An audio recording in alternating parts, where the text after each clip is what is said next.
ulfinne isaa guddaan silboon kan guutame surraan saallee addaan raajichi Eeliyaasii waaqaaf amanamaa dhugaaf kan jiraate bara isaa hundumaa raajota keessaatii ulfinne isaa guddaan silboon kan guutame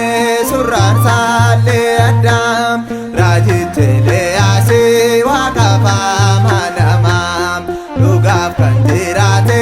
bara isaa hundumaa.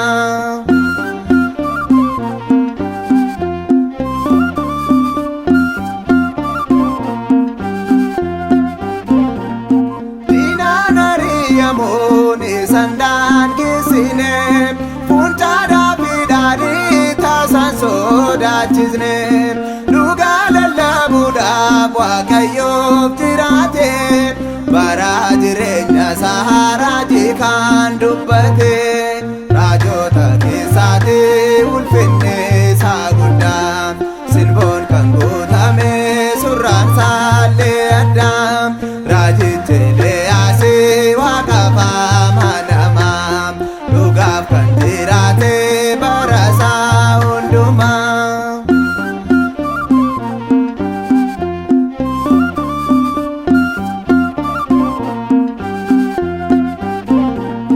Hojii Waaqayyoodhaaf baay'ee ariifata ergaa Waaqa isaatii saba isaaf dubbata sagalee Waaqayyoo sodaa malee labsa warra Waaqa hin beekneef badiisaa ni ibsa raajota keessaatii ulfinne isaa guddaan silboon kan guutame surraan saallee addaan raajichi Eeliyaasii waaqaaf amanamaa dhugaaf kan jiraate bara isaa hundumaa.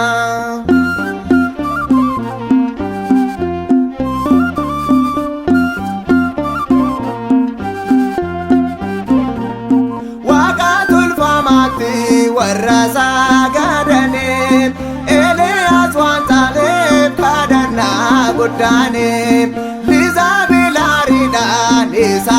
ajjeesuufi labsiistee isa ari'uufi raajota keessaatii ulfinne isaa guddaan silboon kan guutame surraan saallee addaan raajichi Eeliyaasii waaqaaf amanamaa dhugaaf kan jiraate bara isaa hundumaa.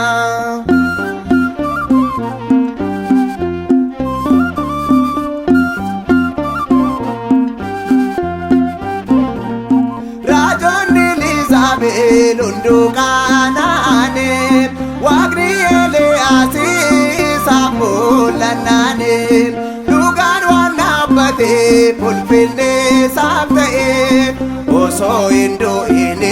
samiitti ol ba'ee raajota keessaatii ulfinne isaa guddaa silboon kan guutame surraan saallee addaan raajichi Eeliyaasii waaqaaf amanamaa dhugaaf kan jiraate bara isaa hundumaa raajota keessaatii ulfinne isaa guddaa silboon kan guutame surraan saallee addaan raajichi Eeliyaasii waaqaaf amanamaa dhugaaf kan